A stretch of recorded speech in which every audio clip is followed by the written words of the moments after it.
I sat in the hallway of Maplewood Community Hospital, hands pressed together so tightly my knuckles turned pale. The fluorescent lights above hummed faintly, reflecting off the polished linoleum floors that smelled faintly of antiseptic and floor wax. It was late afternoon, the kind of gray Ohio day that looked like it could rain at any moment. I'd barely noticed. All I could hear was the echo of my own heartbeat and the sound of my daughters crying from somewhere behind the closed doors of the pediatric wing. Sophie had fallen again.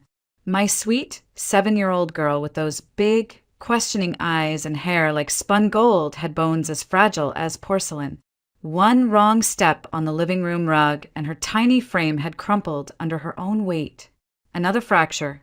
Another trip to the ER. Another bill I didn't know how we would pay. I pressed my palms to my eyes, willing the tears back. I couldn't cry here, not in public, not where strangers could see a mother falling apart. But the truth clawed at me. I was falling apart.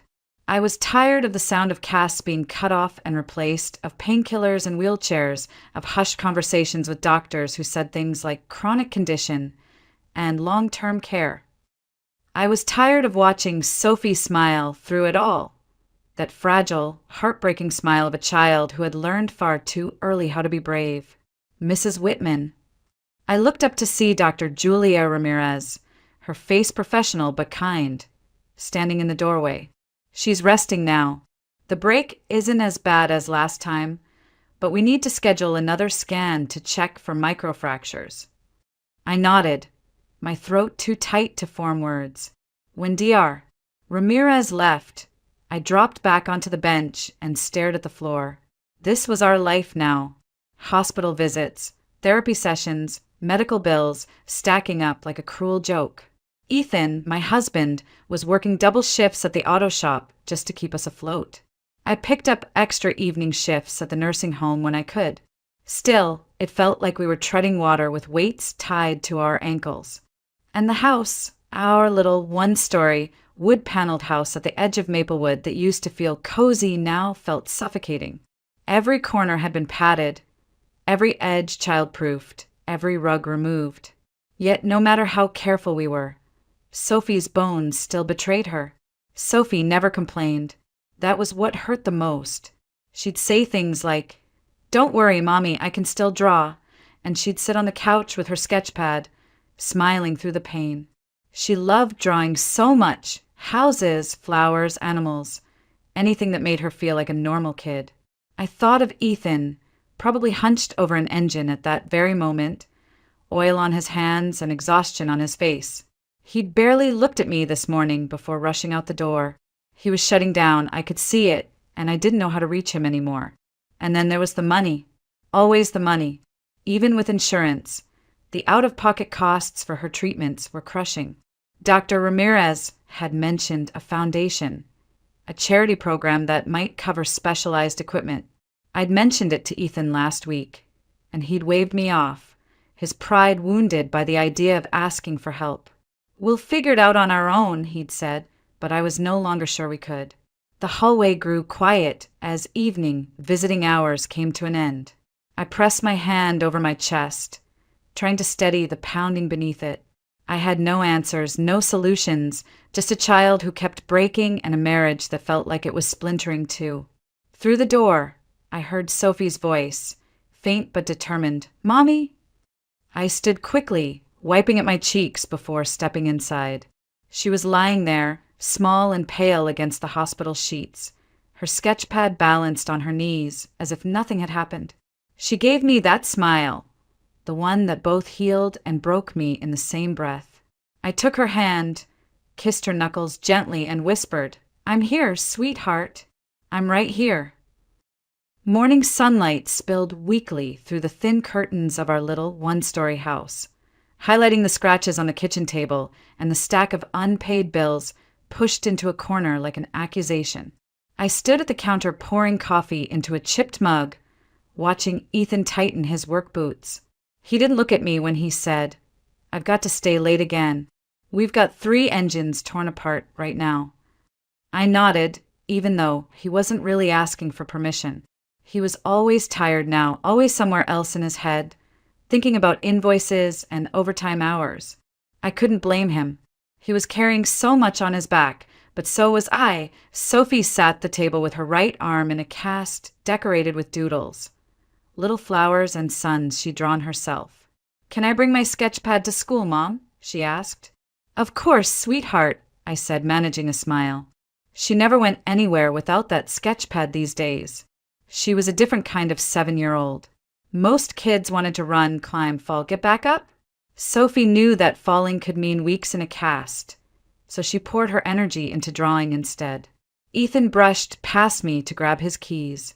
"Don't forget, she's got physical therapy at 4, he said, eyes still on his phone. "I won't forget," I answered softly. He was already out the door before I finished the sentence. I stared at the closed door for a moment longer, then turned back to Sophie. She was looking at me with those big eyes, wise beyond her years. "Daddy's mad, huh?" she asked quietly. "He's just tired, honey."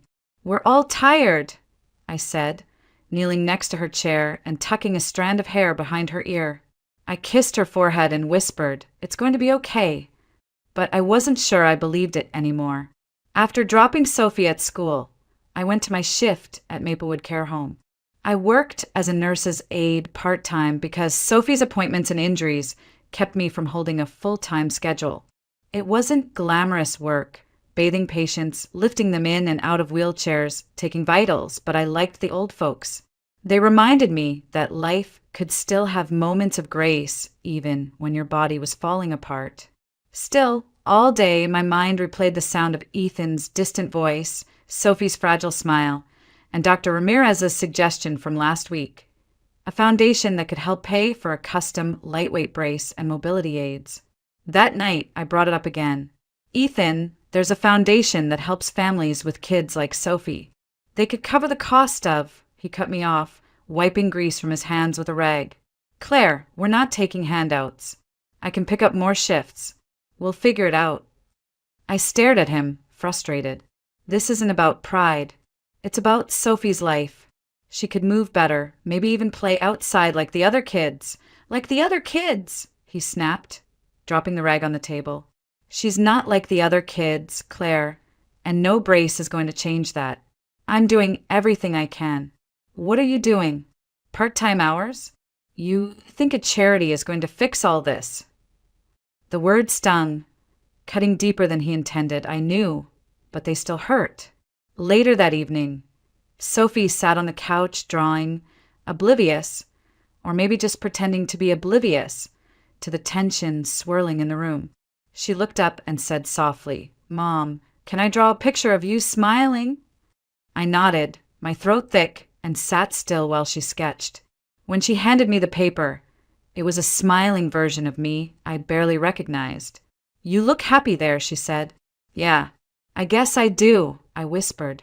I folded the paper and tucked it into my pocket, knowing I'd keep it forever. Because even if I didn't feel like the woman in that drawing, Sophie saw me that way, and maybe, somehow, that had to be enough for now. By the end of the week, exhaustion clung to me like a second skin. Every day had blurred together. Waking up before dawn, making lunches with one hand while checking Sophie's medical forms with the other, rushing to work, picking her up for physical therapy, and then crawling into bed long after Ethan had already passed out on the couch. It was Friday afternoon when Hannah stopped by. She was my best friend since high school, the kind of person who could read me with one glance. She stepped inside, looked around at the unwashed dishes and the pile of laundry, then at me, still in my scrubs, hair pulled into a messy bun. "Claire, when's the last time you sat down?" she asked. I tried to laugh, but it came out broken. Sitting down feels like a luxury these days. We sat at the table while Sophie napped in her room. I told Hannah about the fight with Ethan over the foundation funding, about how he looked at me like I was betraying him just for wanting help. My voice cracked when I said, "Sometimes I think, if Sophie hadn't been born with this condition, maybe Ethan wouldn't look so defeated all the time. Maybe I wouldn't feel like I'm drowning." Hannah reached across the table and squeezed my hand. "Claire, don't do that to yourself. This isn't Sophie's fault, and it's not yours either." but the words hung heavy in the air even after she left. That evening, Ethan came home late, covered in grease, smelling like motor oil and frustration. He barely said hello before heading to the shower. I reheated dinner and waited, feeling the silence stretch thin as glass. When he finally sat down, I tried to talk. "Ethan, we need to figure out a plan. The bills are stacking up, and Sophie," he cut me off, rubbing his eyes. "I'm working 60 hours a week, Claire. What else do you want from me?" I clenched my jaw, trying to stay calm. "I want us to be on the same team. I want to stop feeling like we're falling apart every time another bill comes in." He slammed his fork down. "We're on the same team. But you keep talking about some charity, like we can't handle our own life. I don't want their pity." "Pity." My voice shook. "This isn't about pity. It's about Sophie walking without fear. It's about her not having to live every day like she's made of glass." He pushed his chair back hard enough to scrape the floor. "You think I don't know that? You think I don't see her? I fix cars all day and still can't fix my own kid." The words hit me like a punch, and for a moment we just stared at each other, two people so tired, so desperate, neither knowing how to bridge the gap between us. Sophie woke up from her nap and shuffled into the kitchen, rubbing her eyes. She froze when she saw us. "Are you mad?" she asked softly. Ethan knelt, forcing a smile. "No, sweetheart. We're just talking." But she wasn't convinced. Kids always know more than you think. She went to the living room, sketchpad in hand, curling up on the couch without another word. I watched her draw, my chest aching. She shouldn't have to hear us fight. She shouldn't have to carry our fears on top of her own. Later, when Ethan went to bed, I sat on the couch and whispered to myself, "We can't keep living like this," but I had no idea how to change it. The breaking point came on a Tuesday night, one of those evenings when everything felt like it was stacked against us. I had just gotten home from my shift. Sophie had a math worksheet crumpled on the kitchen table, and Ethan was still in his work boots, staring at a half-eaten sandwich. The silence was heavy, and for some reason it made my skin crawl. "Did you pick up Sophie's prescription?" I asked, trying to keep my voice steady. He didn't look up. "Forgot. I'll get it tomorrow." "Tomorrow?" "She needs it tonight, Ethan. She's in pain." He finally met my eyes, and I could see it. Weeks of exhaustion, frustration, and anger bubbling under the surface. "I'm doing the best I can, Claire. I can't be everywhere at once." I gripped the back of a chair. "I'm not asking you to be everywhere. I'm asking you to care enough to do one thing right now when she needs you." His face hardened. "Don't you dare say I don't care. I'm killing myself out there to keep this family afloat." I heard Sophie's footsteps from the hallway, but ignored them. Too angry to stop now. "You think killing yourself is helping? You're shutting down, Ethan. You're here, but you're not really here. And I'm drowning alone while you keep pretending we're fine." "We are fine," he snapped, slamming his hands on the table. "You just can't stop looking for someone else to fix everything. That foundation you keep talking about like we're some charity case." I felt something inside me snap like a thread stretched too tight for too long. My voice rose before I could stop it. If Sophie hadn't been born with this condition, maybe we wouldn't be here. Maybe we wouldn't be falling apart every single day. The room went silent, except for a tiny gasp. Sophie was standing in the doorway, clutching her sketchpad to her chest. Her eyes were wide, what with tears that hadn't fallen yet. You wish I wasn't born," she whispered. My stomach dropped. "Sophie, no, I didn't mean," but she was already backing away, shaking her head, her small shoulders trembling. "You don't want me," her voice cracked before she turned and ran to her room, the door slamming like a gunshot. Ethan stared at me, his face pale with disbelief. "What the hell did you just say?" "I didn't mean it like that," I said, my voice breaking, but he stepped back as if I were someone he didn't recognize. "Yeah, well, she heard you," he said coldly. He grabbed his jacket and headed for the door. "Ethan, don't." But he was already gone, the door slamming behind him, leaving me in the kitchen with nothing but the echo of my own words. I pressed my hands to my mouth. I wanted to take it back, erase it from the air, erase it from Sophie's memory, but it was too late. Those words were out there now, floating like poison. From behind her closed door, I heard her crying, quiet, broken sobs that shattered something inside me. I sank to the floor, clutching my knees. Oh, God, what have I done? Outside, I could hear the faint murmur of voices, Deborah Collins, the neighbor, talking to someone near the fence. She must have heard everything. And I knew how fast things traveled in Maplewood. By morning, half the neighborhood would know I'd told my daughter I wished she hadn't been born. For the first time in my life, I wasn't sure if I could fix what I'd broken. Morning light crept into the house like an uninvited guest, cold and harsh. I hadn't slept. I sat on the edge of the couch, still in yesterday's clothes, listening to the silence that came after Sophie's tears had finally stopped sometime past midnight. Her door had stayed shut. Ethan never came home. The words I'd said the night before echoed in my head like a siren I couldn't silence. If Sophie hadn't been born with this condition, maybe we wouldn't be here. It didn't matter what I meant. What mattered was what she heard. By the time Sophie padded out of her room, clutching her sketch pad like a shield, her eyes were red and swollen. She wouldn't meet my gaze. I crouched down, reaching for her hand. Sweetheart, about last night, I didn't mean what I said. I was angry and tired, and she pulled her hand back gently. Can I go to school early? Her voice was small, flat, as if all the sparkle had been scraped out of it. I swallowed hard. Sure, baby. After dropping her off, I headed to the grocery store. That's when it started. 2 women by the produce aisle lowered their voices, but not enough. Did you hear about Claire Whitman? Told her kid she wished she wasn't born. My stomach twisted. I turned the corner quickly, pretending I hadn't heard. But I had. By afternoon, I knew Deborah Collins had talked. She was out watering her roses when I came home, her lips pressed in a line of faux sympathy. Morning, Claire. I hope Sophie's doing all right after, last night. Her eyes lingered like she was waiting for me to confess. I tightened my grip on the grocery bag. She's fine, I said curtly, heading inside before she could add another dagger of small-town pity. Inside, the silence pressed down heavier than before. Ethan still hadn't come home. His phone went straight to voicemail.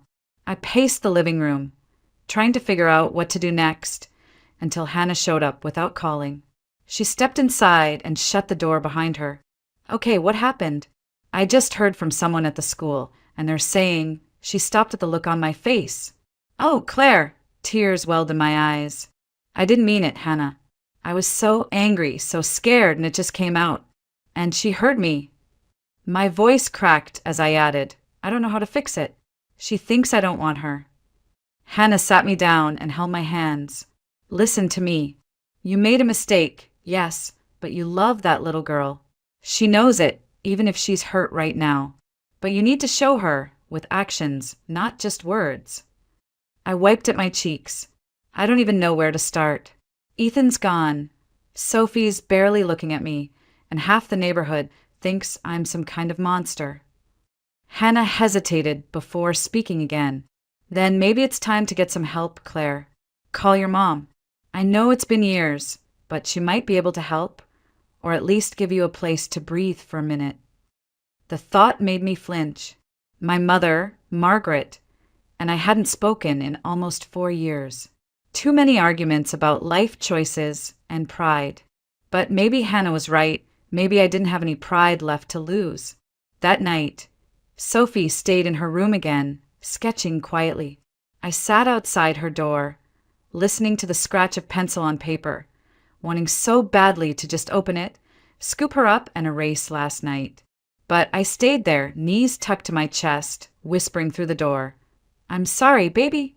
I love you more than anything. I'm so sorry. No answer came. Just silence and the soft sound of her pencil, and I realized silence could hurt more than any scream. The next morning, I sat in the car outside an old brick house on the edge of town, gripping the steering wheel so tightly my knuckles ached. My mother lived here. Margaret Allen. My mother, who hadn't spoken to me in almost 4 years. The last time we saw each other, we'd shouted across this very driveway about my choices, about Ethan, about how I didn't need her help. Pride had built a wall between us that neither of us tried to climb, until now. I stepped out, nerves jangling, and walked up the porch steps. My hand hesitated over the doorbell, then pressed. The door opened slowly, revealing a woman with gray-streaked hair pulled into a neat bun and eyes that looked surprised to see me. "Claire," she said softly. I swallowed. "Hi, Mom." For a long moment, we just stared at each other, the silence stretching years between us. Finally, she stepped aside. "Come in." The house hadn't changed. Same faint smell of lavender and old books. Same quilt on the couch we'd sewn together when I was a teenager. I almost cried at the familiarity. She motioned for me to sit. "You look tired," she said gently. I gave a shaky laugh. "That's one way to put it." Her gaze softened. "This is about Sophie, isn't it?" I nodded, biting my lip. "She's not doing well, Mom. Another fracture. More therapy." And my voice cracked. I said something awful. Something I can't take back. She heard it. Everyone heard it. And Ethan, he's gone right now. I don't even know where. I don't know how to fix any of it. She reached across the table, taking my hands. "Oh, honey, parenting breaks all of us at some point. It doesn't mean you don't love her." Tears blurred my vision. I love her more than anything. I'm so scared all the time. We sat quietly for a moment before she rose and walked to an old writing desk, pulling out a small lockbox. She opened it, revealing documents and a savings passbook. "I've been putting money aside for years," she said. "I thought you'd never take it, so I didn't mention it. But maybe it's time you know." I blinked. "Mom, I can't take your money," she smiled faintly. "It's not just money. A friend of mine, Walter Hughes, you might remember him from church, started a foundation a few years back. They help kids with rare conditions. He told me once, if you ever know a family who needs us, send them my way." I didn't push before because of how things ended between us. But Claire, this is why he built it. For kids like Sophie. Hope flickered in my chest, small but real. "You think he could help her?" "I know he can," she said firmly. "He funds custom mobility devices, therapy programs, things regular insurance doesn't touch. And he'd do it for Sophie in a heartbeat." I wiped my eyes. "Mom, thank you." She squeezed my hand. "Let's not waste any more years being stubborn, okay?" For the first time in years, I stood and hugged her. She stiffened for a moment, then melted into it, holding me tight. "You're still my girl," she whispered. "And Sophie's my granddaughter. Let me help you this time." As I drove home later, I felt something I hadn't felt in weeks. Relief. Real, tangible relief. There was a path forward now. Through Walter Hughes. Through this foundation. Through maybe even healing with my own mother. When I walked in the door, Sophie was curled on the couch sketching as usual. She glanced up, guarded but curious. "Where were you, Mommy?" I knelt beside her, brushing a stray hair from her face. "I went to see Grandma, and I think we found someone who can help you walk easier, sweetheart. Someone who believes you can do more than just sit and draw." Her eyes widened, a tiny spark of hope flickering there. "Really?" "Really?" I whispered, hugging her gently. For the first time since everything fell apart, it felt like maybe, just maybe, we were going to be okay. 2 days later, we met Walter Hughes. He was taller than I remembered from my childhood memories of church picnics. A man in his late 50s with kind eyes and the firm handshake of someone who'd spent his life building things. He welcomed us into his modest office, walls lined with photos of kids who had received help from his foundation. "I read Margaret's message," he said, smiling at Sophie. "She tells me you're an artist." Sophie held up her sketch pad shyly. "I like to draw flowers and houses and people sometimes." Walter crouched down to her level. Well, that's good because we're about to draw a whole new picture for you, a picture where you move around easier. He explained that the foundation could provide a custom lightweight brace and adaptive crutches, designed specifically for kids with brittle bones. This isn't about pity, he said firmly, looking at me. This is about potential. Every kid deserves a chance to do a little more, to feel a little freer. Sophie's face lit up in a way I hadn't seen in weeks. She traced the edge of her cast and whispered, "Will it hurt?"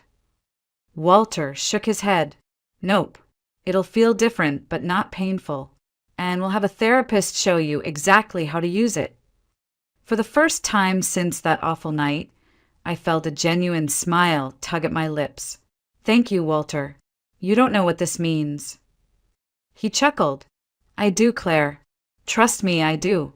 That afternoon, Sophie was fitted for her new brace. She wobbled at first, but when the physical therapist, Linda, coached her, she took 2 careful steps, then 3. Her eyes widened. "Mom, I'm doing it," she said, excitement trembling in her voice. I clapped, tears stinging my eyes. "You are doing it, sweetheart."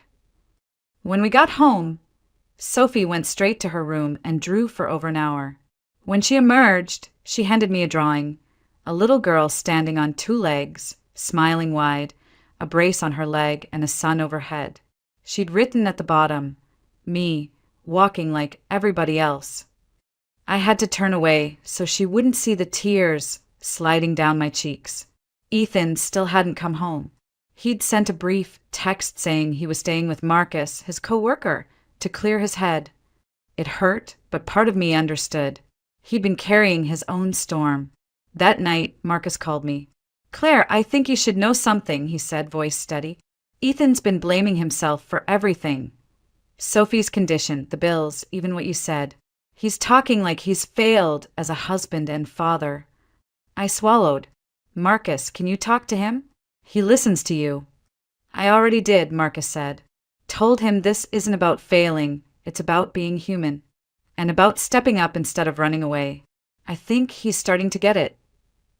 After the call, I sat on the couch, looking at Sophie curled up under a blanket, her sketch pad still on her lap even as she drifted to sleep. For the first time in weeks, I felt hope seeping back into our lives. It wasn't just about braces and therapy.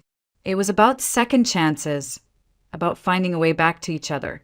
The next morning, as Sophie practiced walking between 2 parallel bars at the therapy center, she looked up at me and said, "Mom, maybe I can draw me running one day." I laughed through tears. "Yeah, sweetheart, maybe you can." The therapist smiled, wiping her hands on her scrubs. "She's strong, Claire. Stronger than you think." And I believed her. For the first time, I really believed her. It was late evening when I heard the crunch of tires on our gravel driveway. Sophie was in her room, finishing a drawing, and I was folding laundry at the kitchen table, trying not to think too much. The front door creaked open, and there he was, Ethan, standing in the doorway like he wasn't sure if he was allowed to come inside. For a moment, neither of us spoke. Then he set his bag down and said, quietly, "Marcus told me about the brace and about your mom." I nodded, unsure of how much he knew. "We found help, Ethan. Walter Hughes's foundation is covering the therapy. Sophie's walking a little already." His eyes softened, guilt flickering in them. I should have been here for that. I put the laundry aside and stepped closer. "You were hurting too. I get it, but Ethan, we can't keep running from each other. We have to be on the same side. For Sophie, for us." He ran a hand over his face. "I know. I thought if I just worked harder, it would fix everything. But all I did was disappear when you needed me most." He looked up, his voice breaking slightly. "And I left you alone after you said that thing. Claire, she's just a kid." Hearing those words, "I know," I said quickly, tears rising again. "I hate myself for it. I didn't mean it, Ethan. I was drowning and it came out all wrong. But it's stuck in her head now, and I don't know how to make her believe I love her." He stepped closer and took my hands. "Then let's show her. Together." We walked to Sophie's room. She was sitting cross-legged on the floor, sketch pad in her lap. She looked up, surprised to see Ethan. "Daddy." "Hey, sweetheart." He knelt, opening his arms, and she climbed into them without hesitation, clinging to his neck. "I'm sorry I wasn't here," he whispered. "I'm sorry for leaving you and Mommy. That wasn't right." Sophie nodded, pressing her face into his shirt. Then she glanced at me, her eyes hesitant. "Do you still wish I wasn't born, Mommy?" My heart cracked. I dropped to my knees beside them. "No, baby. I don't wish that. Not ever. I love you so much it scares me sometimes, and I was scared when I said that. I never should have let those words come out." I cupped her cheeks gently. "You are the best thing that's ever happened to me." For a long moment, she just looked at me, then threw her arms around my neck. "I love you, Mommy." "I love you too, sweetheart. Always." Ethan wrapped his arms around both of us, holding us close, and for the first time in weeks, we felt like a family again. The next day, Sophie wanted to show us her progress at therapy.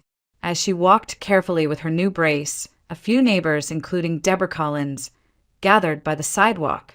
Deborah had that tight smile of someone who wanted to say something but didn't know how. When Sophie finished her steps, she turned, beaming. "I did it, Mommy. Daddy, look." We clapped, cheering, and Deborah stepped forward. "Claire," she said softly, I might have repeated something I shouldn't have. I judged too quickly. I'm sorry." I took a deep breath, choosing grace over anger. "Thank you, Deborah. Sophie's doing better now, and that's what matters." Deborah crouched to Sophie's level.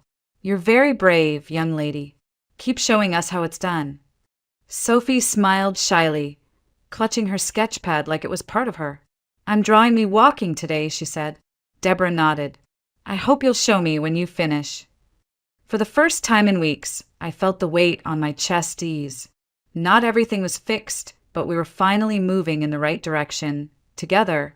A week later, the therapy center buzzed with soft music and the low hum of conversation. Today was Sophie's big day, her first full walk across the practice floor without support from the parallel bars. The therapist, Linda, crouched at one end, holding her arms open like a finish line. Sophie adjusted her brace, clutching her sketch pad in one hand for courage. Ethan stood on one side of the room, phone ready to record, and I stood on the other, hands clasped tightly together. "You can do this, sweetheart," I said softly. She nodded, her small face set with determination. "I'm ready." Linda stepped aside and Sophie began. One step, careful but steady. Another step, then another. Her legs trembled, but she kept going, her eyes fixed on us. When she reached the end, she burst into a grin so wide it nearly split her face. "I did it!" she shouted, her voice echoing in the quiet room. Ethan whooped, sweeping her into his arms, spinning her once before setting her gently down. "You're incredible, kiddo." I knelt and hugged her tight, tears streaming freely now. "I'm so proud of you, baby girl. So proud." Linda clapped. "She's got natural balance. Give her a few months, and she'll be running circles around us." Sophie giggled, running and drawing at the same time. That evening back at home, Sophie sat at the kitchen table working on a new drawing for the local Dream Big Kids art contest. She focused with the seriousness of someone painting a masterpiece, tongue poking out slightly as she shaded the final corner. When she was done, she held it up. The picture showed a little girl, herself, walking with her brace in one hand and holding hands with her parents in the other. Above them, in a child's careful handwriting, were the words, "We're stronger together." "Can I submit it, Mom?" she asked. "You absolutely can." I kissed the top of her head. "It's perfect." 2 weeks later, an envelope arrived. Sophie opened it herself, hands shaking a little. Inside was a certificate. Second place, Maplewood Dream Big Art Contest. Her eyes widened. Then she squealed, holding it high. "I won something." "You earned it, sweetheart," Ethan said, lifting her onto his shoulders while she laughed. We pinned the certificate on the fridge, right next to her old drawing of me smiling. Only this time, the smile felt real. That night, as Sophie slept, Ethan and I sat on the porch. The warm Ohio evening wrapped around us like a soft blanket. Fireflies blinked in the yard, and somewhere far away, a train whistle blew. He reached for my hand. "You know, I almost didn't come back that night," he admitted quietly. "I thought maybe you and Sophie would be better off without me." I squeezed his hand. "I thought the same thing about myself, Ethan. But we were wrong. We just forgot how to lean on each other." He nodded, eyes glinting in the porch light. "We're going to be okay, aren't we?" I smiled, feeling the truth settle deep inside me. "Yeah, we are." I checked on Sophie one last time before bed. She was curled up with her sketch pad, a faint smile on her lips. I brushed a strand of hair from her forehead and whispered, "You are my greatest joy, Sophie Whitman. Always." In that quiet moment, I thought back to the words I'd once said in anger, the words I thought might define us forever. But now, standing there watching my daughter sleep, I knew something with absolute clarity. Sometimes life gives you battles you never asked for, but it also gives you reasons to keep fighting. Sophie wasn't our burden. She was our miracle. And as I turned out the light and closed her door, I realized something else. Maybe, just maybe, we were finally stepping into the sunlight together.